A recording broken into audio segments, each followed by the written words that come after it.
Every couple of weeks, we ask David Heurtel to stop on by midweek to give us his take on politics, and he's on the line. Bon matin, David. How you doing? Bon matin, Elias. Good to be with you. Okay, let's talk about a few things. First things first. Maybe you've seen this on social media. This was not open to the regular media, but it's certainly getting a lot of attention. Pierre Poilievre was in the hmm riding of Mount Royal last night. He was at a synagogue speaking to congregants, and 1,400 people showed up, packed house. What does this say to you about what's happening in that riding? Well, it's saying a few things. One, I got to say, Pierre Poilievre's organization and rapid response team, wow.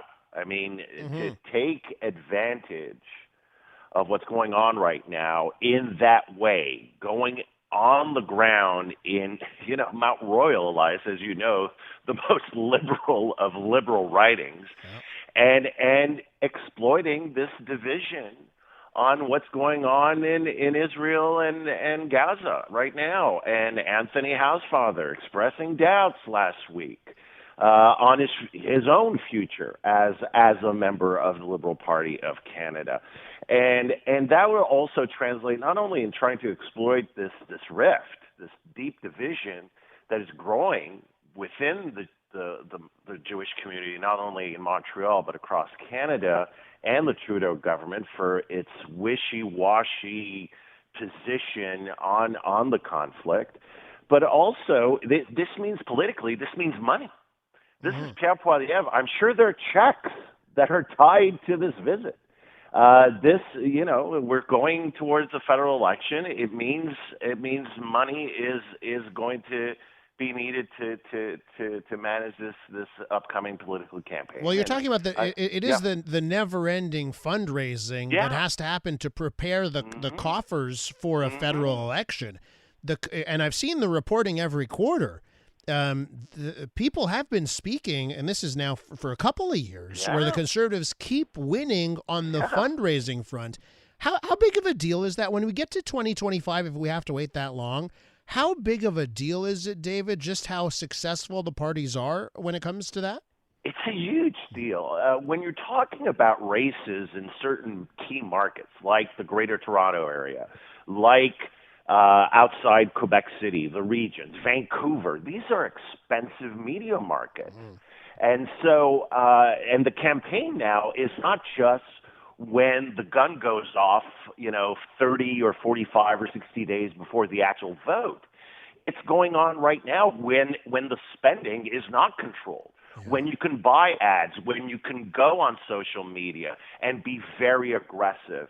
And when you have a lot of money at this time, knowing that we're going to have an election between in the next 12 to 18 months, this is fundamental. So the fact that the conservatives are fundraising at a massive pace compared to the liberals, it's going to make a difference. Especially, we have some ridings that are going to be like three-way, four-way races. Uh-huh. So 100, 500, 1,000 votes may mean the difference in these ridings.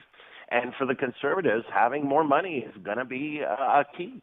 I was watching spring training baseball game, and Mm. there was a Pierre Poilievre conservative There you ad go. inside a spring training baseball game. It There you go. shows you how much that matters. Okay, let's turn our attention to Quebec and a new analysis out here. We got the numbers on our bloated Mm. civil service. Okay, Mm. now the CAQ, this was one of their raisons d'etre, right? We are Mhm. going to cut the bloated Quebec civil Mhm. service. It was a promise made time and time again by Francois Legault. But since 2018, the Quebec government has hired 10,000 more civil servants. And just for our listeners, David, we're not talking about education. We're not talking about healthcare. This does not include those two parts of Mhm. government. Um, so David, what do you say on that front? And that promise which Francois Legault that he has not held? Well, as in many things, I've said this to you before, Elias, to explain some decisions like this one, it's not one cause. I think there's several causes. One, it's basic lack of courage. You get into government, you want to achieve certain reforms, and you have certain priorities, and to do that, you need to have the backing of the senior civil service. And because it is its own state within the state. And, a lot of these senior civil servants, they look at political officials, elected officials, and they say, you may be here for a few years, but we're here forever. And so you have to trade. You have to deal with some of these civil servants, especially at the senior most levels. And so sometimes you don't want to take on a fight where it means we're going to have to take away some of your employees to get things done. So some of it is horse trading. The other thing is incompetence. Do you really think, Elias? No, but seriously, do you really think that somebody like Éric Kerr, our cybersecurity minister, or France-Hélène Duranceau, our housing minister, or Pascal Derry, our higher education minister, really can say no when a deputy minister or a high-level civil servant says no? Do you really think that? They don't know. They don't have the chops for this. They're incompetent. And so take another example. We, in the justice system in Quebec, Elias, as you know, Yep. we are still working with paper files. Mm-hmm. We have not modernized our state. The classic fact story during the pandemic in the healthcare system. But this is across the government. We are still in the 1990s, and you need the bodies to manage this archaic system that we have. So we've never, every 6 months or so, we have this scandal that the papers report about how defunct our technology is, and you have the SAAQ website and whatever.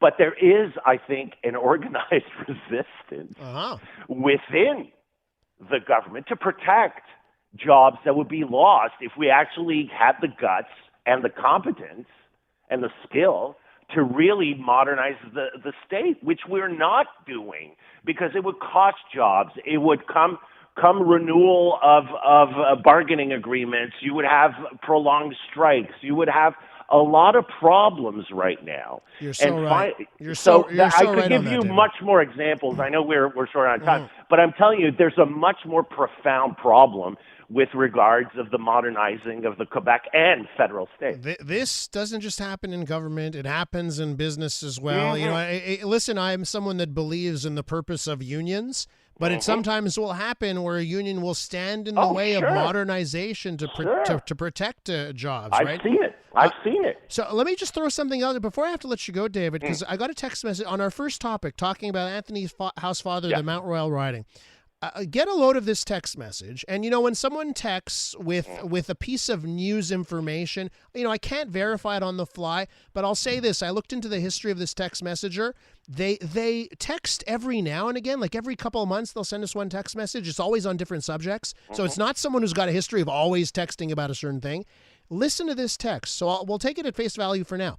We have been called twice this week by pollsters asking if we will vote for Anthony Housefather if he goes conservative. Isn't that interesting? They're seeing an opening. The conservatives are seeing an opening for that writing. Let's face it, the Jewish community, Mount Royal, Outremont, Westmount and EG, those three federal ridings have a very, very important Jewish community.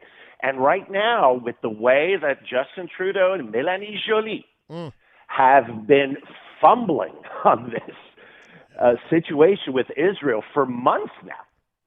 A wishy-washy position, not very clear on explaining, especially when you compare it with the way the U.S. and the Biden administration have been managing it.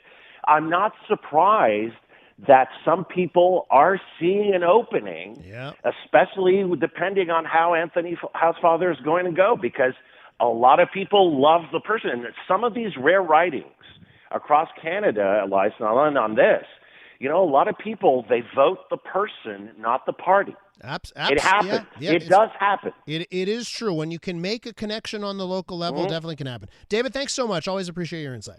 Take care, Elias. That's David Heurtel right there. You'll catch him on The Big Five on Monday.